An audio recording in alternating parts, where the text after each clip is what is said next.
반도체 업계 1위인 대만 TSMC가 3나노 생산 계획의 차질을 빚고 있다는 관측이 제기되며 현지 언론 보도가 나오면서 경쟁자인 삼성전자가 시장 재편할 가능성이 주목받고 있습니다. 8월 9일 대만 현지 매체와 시장 조사 기관인 트렌드포스와 이사야 리서치는 최근 TSMC가 주고객사인 인텔의 주문 계약 취소에 따라 생산시설 확장 계획에 차질을 빚을 수 있다는 전망을 내놨습니다. 이로써 업계는 지난달 세계 최초로 3나노 양산에 나선 삼성전자가 주도권을 가져올 기회라고 평가합니다. 트렌드포스에 따르면 인텔은 차세대 CPU 메테오 레이크에 들어갈 그래픽 엔진, TGPU 생산을 TSMC에 맡긴 상태인데 주문 물량 대부분을 취소하고 제품 검증을 위한 소량 생산으로 돌렸다고 보도하며 인텔의 칩 양산 일정 연기로 인해 TSMC의 3나노 생산 능력 확장이 늦춰지면서 내년의 성장 모멘텀까지 억제될 것을 우려했습니다.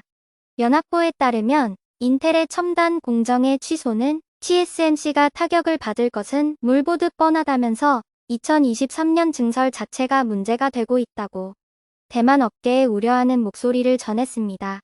대만 현지 매체가 이런 기사를 쓸 정도면 TSMC는 사실상 3나노 공정에 대한 기술력이 많이 부족하다고 볼 수밖에 없습니다. TSMC와 인텔이 직면한 상황은 파운드리 시장에서 사실상 유일한 경쟁자인 삼성전자에게 반등 가능성으로 작용할 수 있습니다.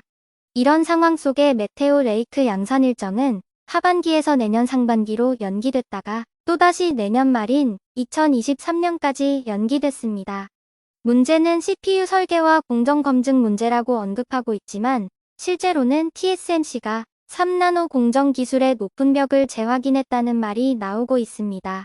계속해 TSMC가 3나노 공정이 지체되자 인텔은 2023년에 인텔9 메테오 레이크를 기반으로 최초의 분리형 CPU를 제공할 것이라며 TSMC에게 맡기느니 그럴 바에는 자체적으로 해결하겠다는 움직임이 보이고 있습니다. 현재 인텔로서는 라이벌로 떠오른 AMD를 의식하지 않을 수 없는 입장이기 때문에 AMD를 치고 나가려면 3나노의 양산은 매우 중요합니다. 그렇지만 TSMC가 4번이나 양산을 미루고 있는 것은 심각한 문제가 있다는 것이 업계의 분석입니다.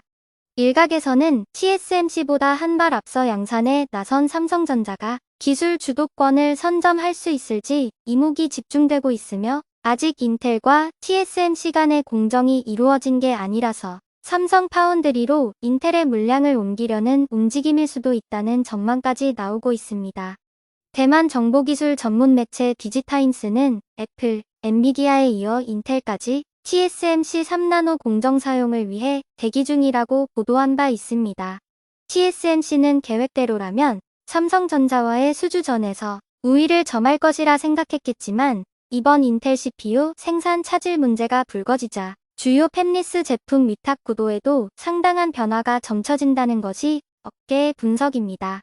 강문수 파운드리 사업부 부사장은 고객사 수는 점차적으로 확대될 것으로 기대된다면서 3나노 GAA 2세대 공정은 2024년 양산을 목표로 한다고 설명했습니다.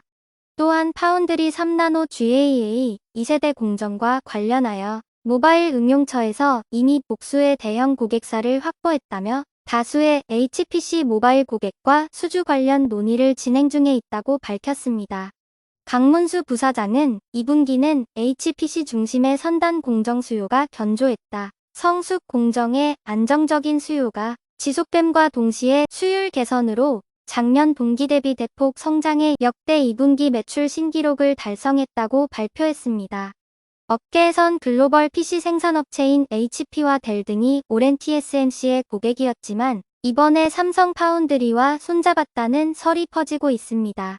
즉 미래의 3나노 GAA 2세대 선단 공정 제품이 필요했던 팹리스들이 삼성전자를 우선순위에 둘 가능성이 커졌다는 얘기입니다.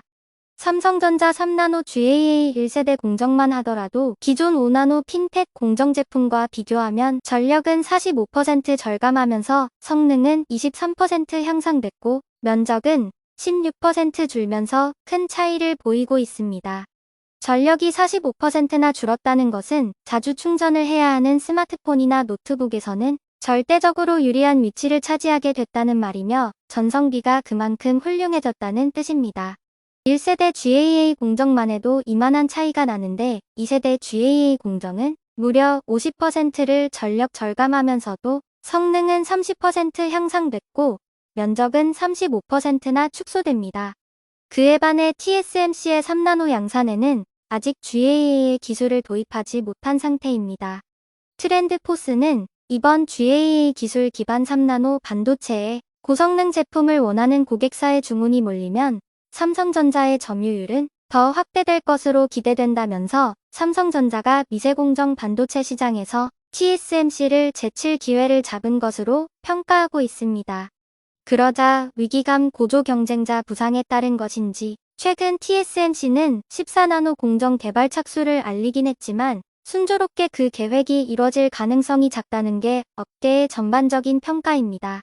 경계현 삼성전자 DS 부문장은 지난달 25일 열린 3나노 출하식에서 파운드리 사업에 한 획을 그었다고 했습니다. 핀팩 트랜지스터가 기술적인 한계에 도달하면서 새로운 대안이 될 GAA 기술의 조기 개발에 성공한 것은 무에서 유를 창조하는 혁신적인 결과라고 강조했을 정도로 GAA 기술은 핀펫을 뛰어넘는 압도적인 기술로 평가됩니다.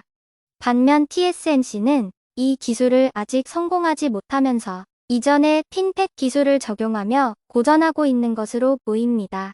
또한 TSMC 악재는 이번 7월 14일 실적 발표에서 TSMC의 순이익이 76.4%나 증가했다는 소식에 팹리스들은 분노하고 있는 상황입니다. 팬데믹과 공급망 문제로 어쩔 수 없는 가격 인상을 들고 나왔던 TSMC의 말을 믿은 팹리스들은 TSMC의 이번 실적 발표에서 가격 인상 폭만큼 그대로 순이익이 돌아가면서 엄청난 폭리를 취했다는 것이 확인되자 이에 분노하고 있는 겁니다.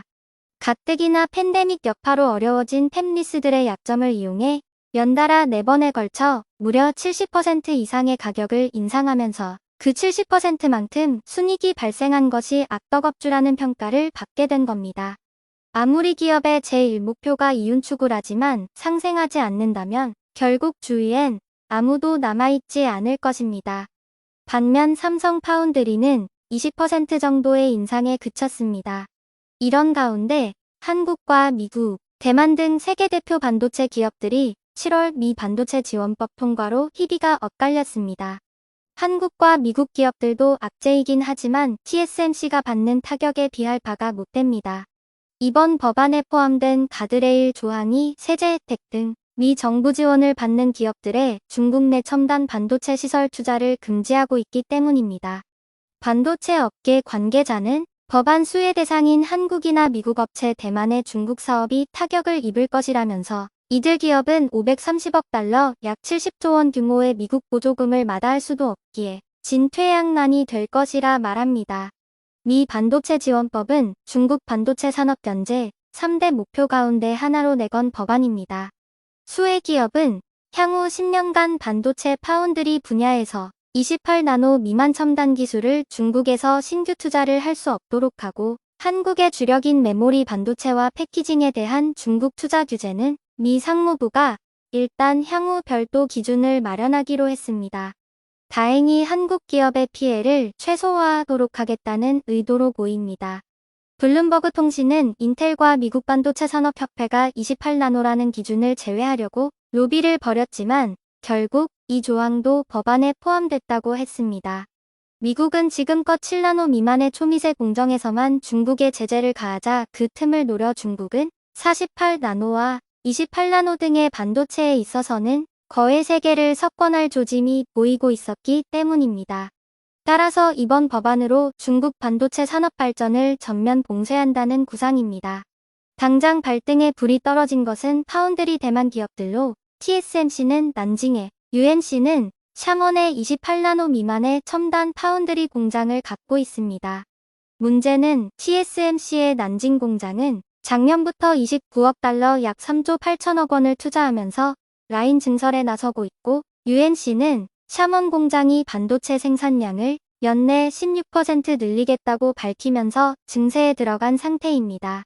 즉, 한국은 제보로 맞은 정도라면 대만은 카운터 펀치를 맞은 격이라 할 수 있습니다. 이를 두고 일본 니케이 아시아는 반도체 지원법의 발효로 대중 투자를 확대하려던 대만 반도체 기업들의 손이 묶였고 중국 사업은 지뢰밭이 됐다고 했습니다. 이렇게 미국의 중국 반도체 제재에 대한 움직임이 일자 엉뚱하게도 중국 정부기관 소속 저명 경제학자인 천원링 중국국제경제교류센터 연구원 총경제사는 이런 말을 했습니다. 미국이 중국 제재의 강도를 높일 경우 중국이 대만 반도체 기업 TSMC를 빼앗아야 한다고 주장한 것입니다. 미국과 서방이 러시아에 가한 제재처럼 중국에 괴멸식 제재를 가할 경우 우리는 반드시 대만을 수복해야 한다며 중국은 하나의 중국 원칙을 내세워 대만을 중국 영토의 일부로 본다고 시진핑 중국 국가주석은 9년 1월 대만 통일 의지를 드러내며 무력 사용도 배제하지 않는다고 밝혔습니다. TSMC의 최대 주주는 지분 약 6%를 보유한 대만 국유 펀드입니다.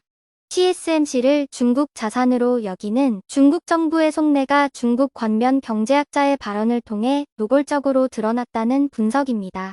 실상 TSMC를 중국이 노리고 있다는 말을 뜻합니다. 이어 특히 산업망 공급망 재건 방면에서 몰래 중국에 속한 기업인 TSMC를 반드시 중국 수중에 빼앗아 와야 한다고 했습니다. 또 그들은 미국의 공장 6개를 건립하며 미국으로 이전의 속도를 내고 있다면서 이런 목표가 실현되기 전에 조치를 강구해야 하며 그대로 두면 절대 안 된다고 하면서 중국 정부의 대책을 요구했습니다. 천원링이 소속된 연구원은 중국 최고 경제계획 수립기구인 국제발전기획위원회 산하 기관입니다. 중국은 미국 견제에 맞서 2025년까지 반도체 자급률을 70%로 높인다는 목표를 세웠지만 여전히 외국 의존도가 높습니다. 즉 중국은 기술력으로 도저히 따라잡을 수 없으니 무력으로라도 뺏어오려는 속셈인 것입니다. 중국의 본심은 대만을 하나의 중국으로 여겨 흡수하는 것이 기본적인 노선인데 중국이 가장 대만을 필요로 하는 것은 반도체 분야입니다.